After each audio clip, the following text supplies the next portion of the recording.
మనకు దగ్గరైన వాళ్ళ నిర్లక్ష్యం ఓ తడబడే బాధ. మన జీవిత భాగస్వామి లేదా ఇతర ముఖ్యబంధాల్లో ఉన్నవాళ్ళు మనల్ని పట్టించుకోకపోతే అది వర్ణనాతీతమైన బాధను కలిగిస్తుంది. మనం తప్పు చేశామేమో అనిపిస్తుంది, కానీ నిజం అంతకంటే లోతుగా ఉంటుంది. మన మంచితనమే కారణమయ్యే సందర్భాలు. కొన్నిసార్లు మనం చేసిన తప్పుల వల్ల కాదు, మన మంచితనం వారికి స్పష్టంగా కనిపించకపోవడమే అసలు కారణం. మనం మంచి మనసుతో, సహనంతో ఉండడం వల్ల కొన్ని పరిస్థితుల్లో మనల్ని నిర్లక్ష్యం చేస్తారు. పట్టించుకోకపోవడంలో ఉన్న రెండు రకాలు. ఒకటి, పరిస్థితుల కారణంగా. వాళ్ళ వ్యక్తిగత సమస్యలు, జీవితం గురించి టెన్షన్ వాళ్ళు ఇతరులను పట్టించుకునే స్థితిలో ఉండకుండా చేస్తుంది. అలాంటి సందర్భాల్లో ముందుగా వారి పరిస్థితిని అర్థం చేసుకోవాలి. ఇక రెండవది, కావాలని పట్టించుకోకపోవడం. కొందరు వ్యూహాత్మకంగా మిమ్మల్ని పట్టించుకోకుండా ఉంటారు. సస్పెన్స్ క్రియేట్ చేయడం, ఆధిపత్యం చూపించాలన్న కోణంతో ఇది చేస్తారు. ఇది మీపై ఎమోషనల్ రోలర్ కోస్టర్లా పనిచేస్తుంది. టాక్సిక్ రిలేషన్ గురించి సూచనలు.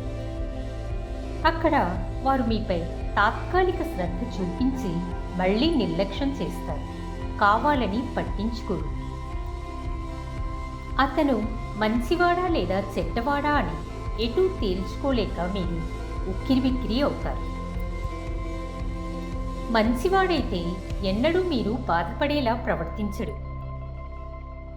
మిమ్మల్ని తరచూ బాధ పెడితే అది ఒక టాక్సిక్ రిలేషన్ అని గుర్తించండి. నిజంగా పట్టించుకోవడం లేదా అన్నది ఎలా తెలుసుకోవాలి అంటే, వారితో నేరుగా మాట్లాడండి. వారి వద్దకు వెళ్ళి బంధంలో ఏదైనా సమస్య ఉందా అని నేరుగా అడగండి. వారి ప్రవర్తనను గమనించండి. ఈ పద్ధతి తరచుగా జరుగుతుందా లేక తాత్కాలికమా? మీ తెలివితో నిర్ధారించుకోండి. కావాలని నిర్లక్ష్యం చేస్తే ఎలా ఎదుర్కోవాలి? నో కాంటాక్ట్ రూల్ పాటించండి. కనీసం 21 రోజులు వారికి ఏ సందేశాలు పంపకండి. ఫోన్ కాల్స్, మెసేజ్లు, సోషల్ మీడియా మొత్తం దూరంగా ఉంచుకోండి. మీ వైపు నుంచి ఈ నిశ్శబ్దం వారి మనసులో కొత్త ప్రశ్నలను కలిగిస్తుంది. వారు మీకు కాల్ చేసినా, మెసేజ్ చేసినా సాధారణంగా మరియు చిన్న మాటలతోనే స్పందించండి.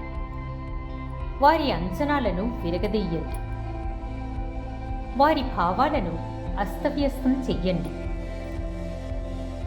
మీ ఆత్మగౌరవానికి ప్రాధాన్యం ఇవ్వండి. వారి శ్రద్ధ కోసం లేదా వారి పట్ల మీ బాధను చూపిస్తూ మాట్లాడవద్దు. మీ ఆత్మగౌరవం వారికి చూపించే ప్రేమ కంటే గొప్పది అని చాటండి. అప్పుడు మీపై ఆధిపత్యం చూపాలి అనుకునే వారి ప్రయత్నాలు విఫలమవుతాయి. మీ చురుకైన ప్రవర్తన లేదా సరైన స్పందన వారిని ఆలోచించేట్లు చేస్తుంది. వారి తప్పును వారికి చూపిస్తుంది. మీరు లేని లోటు వారిలో స్పష్టంగా కనిపిస్తుంది. మీరు లేకపోతే వారి జీవితంలో వచ్చే శూన్యత వారిని ఆలోచనలో పడేస్తుంది. వారికి మీ స్నేహాన్ని కోల్పోతాం అన్న భయాన్ని కలుగుతుంది. చివరికి మీ తీరు వారిని మారేలా చేస్తుంది. మీ వ్యక్తిగత అభివృద్ధిపై దృష్టి పెట్టండి. మీ జీవితం, కెరీర్ మరియు సంతోషంలో సమయం కేటాయించండి. మీకున్న లక్ష్యాలపై పనిచేయండి. మీరు మీతో ఉన్నంత వరకు ఇతరుల ప్రవర్తన మీపై ప్రభావం చూపదు. మీరు మానసికంగా బలంగా ఉన్నప్పుడు మీ చుట్టూ ఉన్న టాక్సిక్ వ్యక్తులు స్వయంగా దూరమవుతారు.